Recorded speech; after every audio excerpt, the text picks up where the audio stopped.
Hi, and welcome to Children's Time.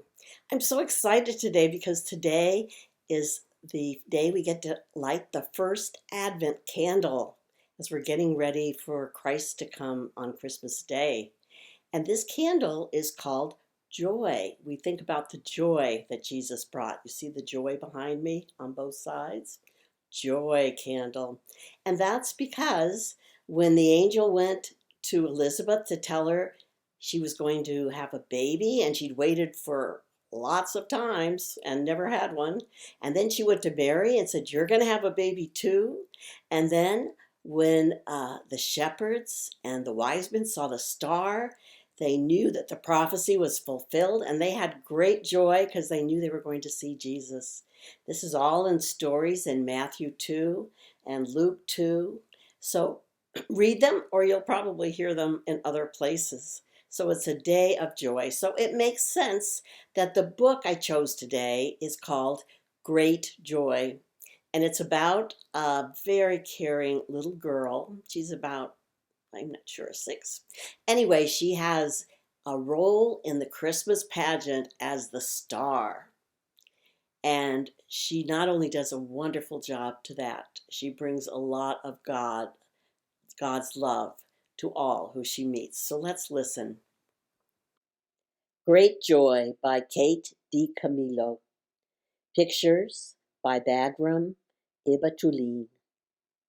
The week before Christmas, a monkey appeared on the corner of Fifth Street and Vine.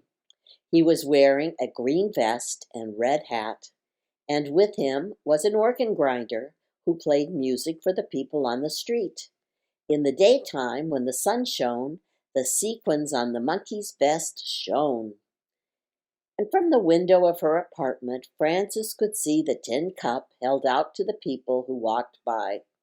Sometimes, if it was very quiet, just for a minute, she could hear the music, and it came down the street and into her window, and even though the music grinder and the monkey were just across the street, the sound sounded sad and lonely and far away, like music from a dream.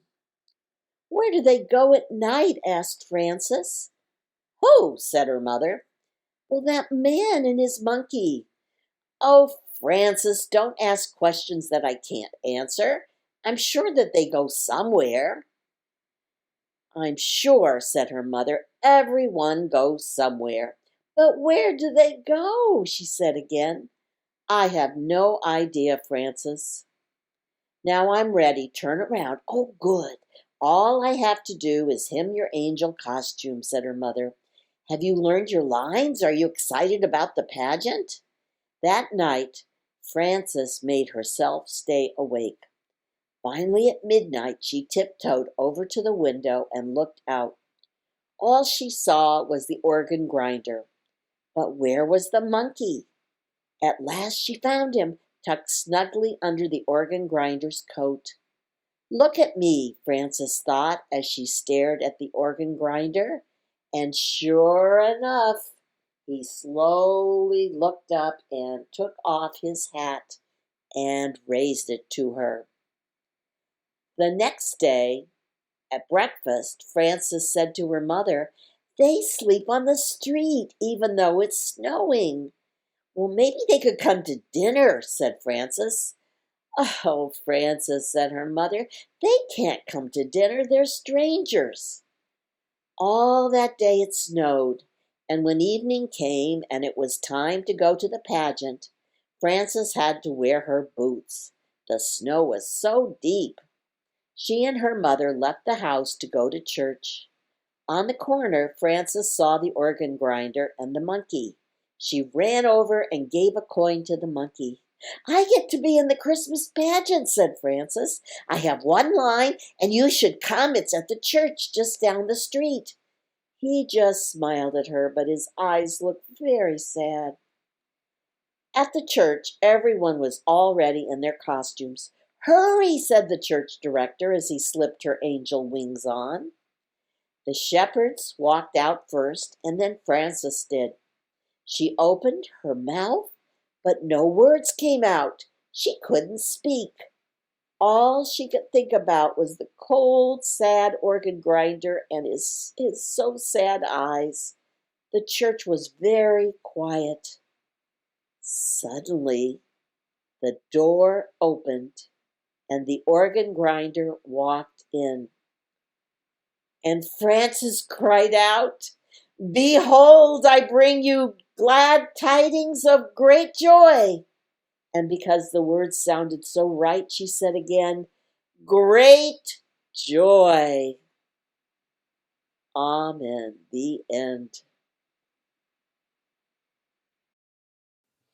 Frances, wow, she was so joyful, wasn't she? She loved that organ grinder and the monkey. She cared for them so much. And she knew finally that she couldn't do it all by herself, but if she could get him to come to church, that the people would show God's love to him and help him. What a joyful, joyful story.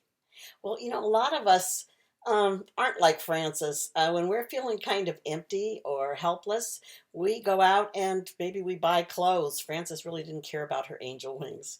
We buy clothes or tools or computers to try to fill up that emptiness that we have. Or maybe we eat lots of good food. I'm speaking to this on Thanksgiving, so it's a great day to say it. We stuff ourselves, so we don't have to have our feelings. But really, what we really need, because those things don't last. I mean, remember when you first learned how to drive and you were so excited the world was going to be yours, and then you found out you had to run errands all the time? Or when you learned to do your lawnmower, your dad let you do it by yourself, then you had a job every Saturday. So these things that we think are going to make us happy don't last forever.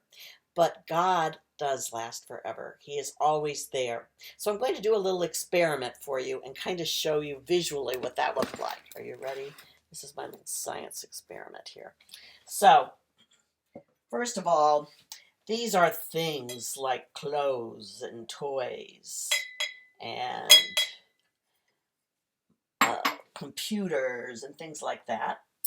This is yummy food that we're going to fill up on. Okay, is my glass full yet? No, it's hardly full at all, isn't it? So I'm going to stir it all up here. All right, now I'm going to pour in some God's love, and let's see what happens.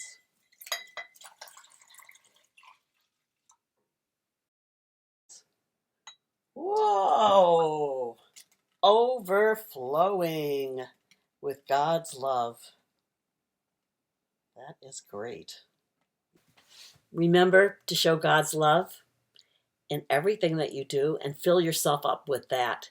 Take the time, 15 minutes a day, just to say thank you to Him or to ask Him to help you get through something that's hard for you, or to ask you to let you know what He wants you to do this day, this beautiful day, because every day starts afresh and we have a whole new day to do things. So have a blessed week, and I look forward to seeing you next week. Also want to tell you that the sound on this isn't very good because my computer, after 9 months of doing this, is kind of, the sound is not happy anymore. But I am getting a new one, so I hopefully next week the sound will be back to where it should be. Thank you. Amen.